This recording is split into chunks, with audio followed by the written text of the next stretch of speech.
atroces. Y ya tenemos en la línea telefónica a María Elena Morera Mitre, con quien empezamos a platicar. Ella es presidenta de Causa en Común. Usted la ha escuchado en diferentes ocasiones acá con nosotros. Y, por supuesto, una líder de opinión en relación a estos temas de seguridad.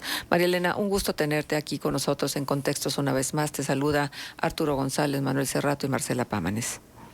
Muchas gracias, el gusto es mío que me inviten y que además pues les agradezco que den voz a las organizaciones civiles en un contexto tan complejo como el que estamos viviendo en este sexenio. ¿Qué nos dice esta investigación? ¿Dónde están los puntos que tendríamos que abordar?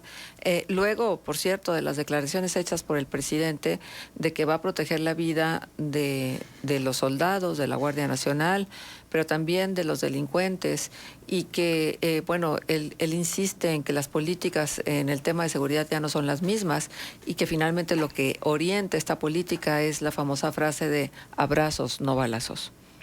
Mira, empezaría por esa parte. Me parece deleznable lo que dijo ayer el presidente y simplemente pues confirma lo que ha dicho ya en muchas ocasiones.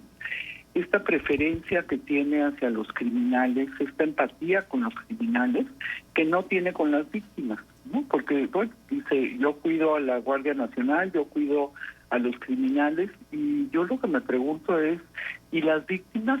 ¿Y las víctimas de estos criminales que matan, que torturan, que descuartizan? ¿Quién protege a los periodistas, a los activistas, a las mujeres, a los niños, ¿no? A las miles de personas que han secuestrado en México, a las familias de las personas que han matado, ¿no? Y quién protege a las familias de los desaparecidos, que todos los días salen las mamás a buscarlos.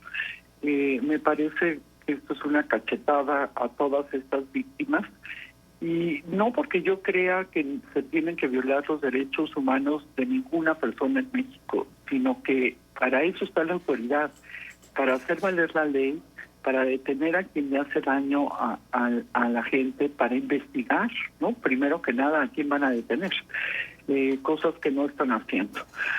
Pero en fin, mira, lo que primero nos dice este estudio es precisamente que pues no deberíamos de acostumbrarnos a la violencia que estamos viviendo. No deberíamos de acostumbrarnos a tener 1940 atrocidades registradas en medios solamente del 1 de enero al 30 de abril, ¿no? Donde estamos hablando de 150 masacres, 534 casos de tortura, 297 casos de mutilaciones y otros muchos casos. Este conteo también, por supuesto, incluye los 8 asesinatos de periodistas que ocurrieron en los 4 primeros meses y a los que lamentablemente habría que sumarles 3 más que han ocurrido en mayo.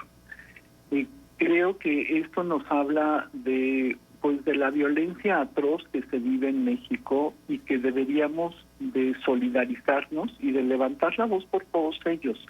No sé si ustedes recuerdan cuando aparecieron unas cabezas en primeras planas, me parece que fue en Michoacán, en la época del presidente Calderón. Todos nos horrorizamos, todos levantamos la voz, dijimos, esto no puede ser. Hoy en día, pues todos los días ocurren masacres y sin embargo ya no alcanzamos ni siquiera a verlas. Quizás no queremos ver tanto dolor y por eso volteamos la cara hacia otro lado, pero no nos damos cuenta que los siguientes podemos ser nosotros. Claro, por supuesto. Y esta situación pudiera agravarse. Es lógico que todos los crímenes sean tratados por igual. Esta homogenización de la violencia de la que se habla ha repercutido entonces en que se disparen de esta manera tan importante. Leíamos las estadísticas hace un momento, todos estos crímenes considerados como atroces. Mira, yo creo que debería de diferenciar el gobierno cómo trata cada uno de los delitos, ¿no? El gobierno no puede solucionar todos los delitos que se cometen. Se cometen más de 32 millones de delitos al año en México. Sin embargo, de estos se denuncian muy pocos y llegan a tener justicia aún menos. Pero el gobierno debería de diferenciar y tratar de manera diferente, poner énfasis en los crímenes atroces, en los crímenes que más le dañan a la sociedad, y a partir de ellos, y a partir de hacer buenas investigaciones criminales, entonces sí podríamos tener la esperanza de que las cosas van a cambiar. Pero al no hacerlo así, ¿no? Entonces, pues se van hacia lo más fácil, que son los delitos en flagrancia, que son los delitos que no requieren investigación. Les doy un dato. Por ejemplo, en el estudio que sacó, en el informe que sacó la Guardia Nacional en enero, decía que los delincuentes que habían detenido por huachicoleo, que eran alrededor de 1,400, parece, solamente 14 habían sido por investigación. Todos los demás habían sido porque se los encontraron en flagrancia o porque creían que eran delincuentes, ¿no? Porque también, de hecho, pues desgraciadamente se detiene a mucha gente que no cometió ningún delito. Entonces me parece que ahí es donde debería de estar el foco, en tener agentes investigadores realmente con suficientes capacidades para bajar el número de delitos atroces y que la gente sepa que hay cosas que no se permiten. Sí, exactamente. María Elena, buenos días. Saludo a Manuel Cerrato, con el gusto de conversar contigo. Me gustaría apuntar esto que también ustedes muestran en el informe, que es el aumento que han tenido algunos de los delitos y la verdad un incremento verdaderamente escabroso, o sea, 847% de incremento en violaciones agravadas, 666% más casos de esclavitud, 101% más asesinatos de mujeres, 92% de incremento en el delito de torturas. O sea, cualquiera que vea esto se tendría que cuestionar si hay Estado de Derecho o lo endeble del Estado de Derecho. ¿Cómo se tendrían que involucrar también autoridades locales, o sea, estados, municipios? ¿Cómo tendrían que mejorarse? Ya sabemos la crisis de justicia lamentablemente que hay en este país, donde la impunidad pues rige. Pero ¿cómo empezar a revertir todo esto que, insisto, pues es espeluznante? Así es. Mira, yo creo, Manuel, que tendríamos que empezar por las policías municipales. Te voy a decir algo que me parece que pues es obvio y todos lo sabemos, pero no lo vemos. ¿Quiénes son los policías que más saben de lo que está ocurriendo en una comunidad? Definitivamente son los municipales. Y ustedes dirán, bueno, ¿por qué no hacen nada? Bueno, no hacen nada porque no pueden, porque como ellos mismos nos han dicho, cuando detenemos a alguien que sabemos que efectivamente cometió un delito, lo hizo en flagrancia, etcétera, etcétera, el Ministerio Público muchas veces ni siquiera nos lo toma y cuando lo toma lo deja libre. Entonces, exponernos para que a la gente la dejen libre, pues realmente hace que nos maten. Entonces, si nosotros fortaleciéramos la policía municipal y les diéramos los instrumentos tecnológicos suficientes para que ellos fueran tomando datos, sin detener a nadie, simplemente tomando datos de todo lo que está sucediendo en su comunidad, y esto lo tomara a la base de datos la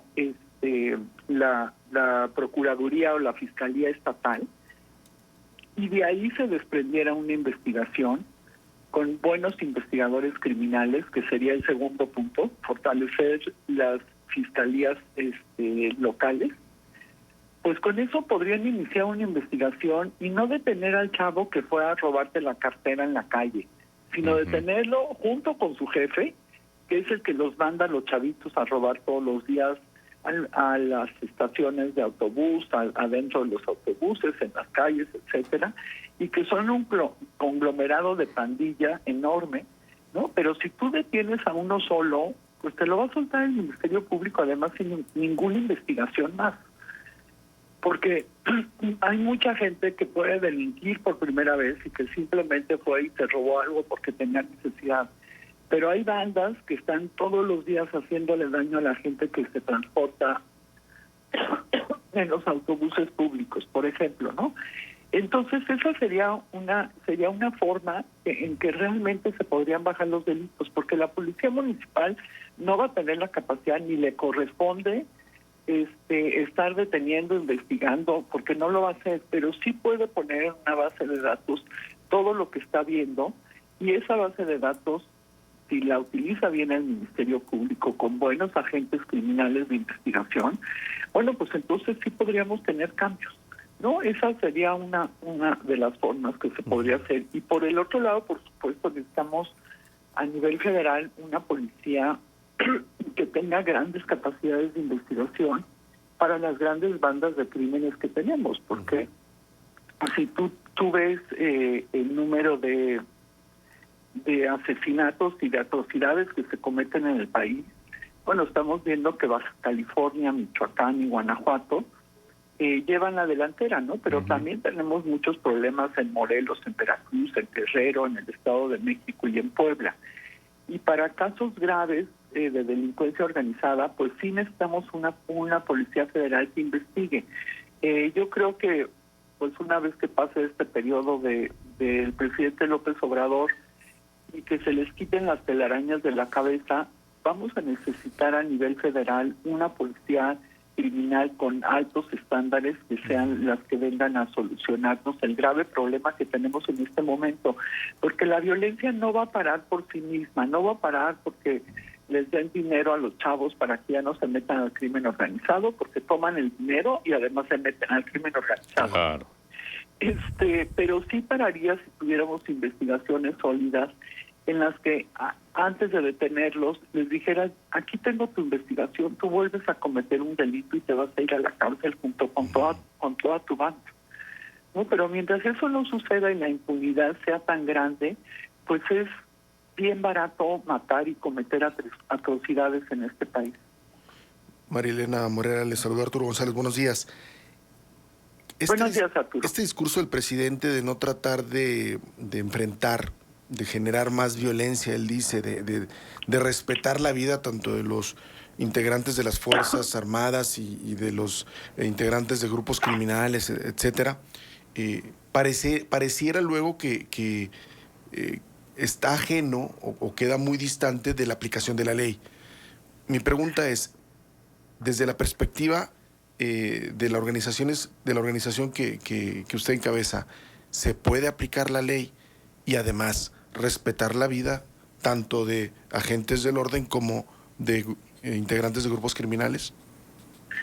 Pues mira, yo creo que sí se puede respetar la vida de todos, ¿no? Pero sí, también tenemos, a ver, yo lo partiría en dos partes. La autoridad tiene el legítimo uso de la fuerza. Eso no significa que cada vez que se confrontan con una banda de crimen organizado o con cualquier criminal, sea tirarles a matar, ¿no? O sea, desde luego yo no creo eso. Pero sí creo que tienen que hacer uso de la fuerza para poder detener a esta gente y investigarlos y si son culpables, ponerlos en la cárcel. Lo que no podemos hacer es pensar que como no nos gusta que usen la fuerza, como hay personas que la han usado de forma indebida dentro de las instituciones, entonces ahora la autoridad no debe de hacer uso de la fuerza porque los van a acusar de violadores de los derechos humanos. Creo que ahí nos estamos equivocando todos. Me parece que lo que tenemos que hacer es pensar en los derechos humanos, por supuesto que los tienen los criminales, y también los tenemos todos los ciudadanos y también los miembros de las Fuerzas Armadas y de las policías. Pero entonces vamos a verlo desde el punto de vista de Estado de Derecho. Yo les voy a respetar sus derechos, pero pues van a estar en la cárcel si cometieron delitos atroces. Claro. ¿No? Porque yo creo que ahí es donde tenemos una equivocación también los ciudadanos, en los que salimos a criticar a las autoridades porque hicieron uso de la fuerza, no, pero no criticamos a los criminales entonces por todos estos hechos atroces que cometen, porque además lo que está ocurriendo con la política del presidente López Obrador, no sé si ustedes coinciden, lo que está ocurriendo es que los criminales están tomando el control de comunidades enteras donde el Estado pues es completamente escaso, ¿no? Y lo vemos, por ejemplo, en Michoacán con las declaraciones que hizo el gobernador Ramírez Bedoya, ¿no? Donde dice ya no nos vamos a confrontar con el crimen. No, bueno, pues entonces los criminales están tomando zonas completas en Michoacán. Ellos deciden en qué se gasta el dinero del municipio. Ellos deciden cuándo la gente puede salir a la calle y cuándo no, porque pues ahí se agarran a tiros cuando alguien va a tener el control. Así es, María Elena. Y el riesgo de que se involucren en los procesos electorales, digo, no es que tenga que hablar a futuro, sino es que ya ha sucedido. Bueno, pero seguiremos en la conversación, por supuesto. Por lo pronto invitamos al público a que vea, interiorice estos datos que ustedes han obtenido de lo que tiene que ver con los crímenes atroces. Muchísimas gracias por tu presencia, María Elena. Muchas gracias a ustedes, Marcela, Manuel, Arturo, que todos tengamos un buen fin de semana. Que así sea, Que así sea. gracias. Gracias, María Elena. 8:29, vamos a ir a una pausa comercial, regresamos enseguida. Contextos.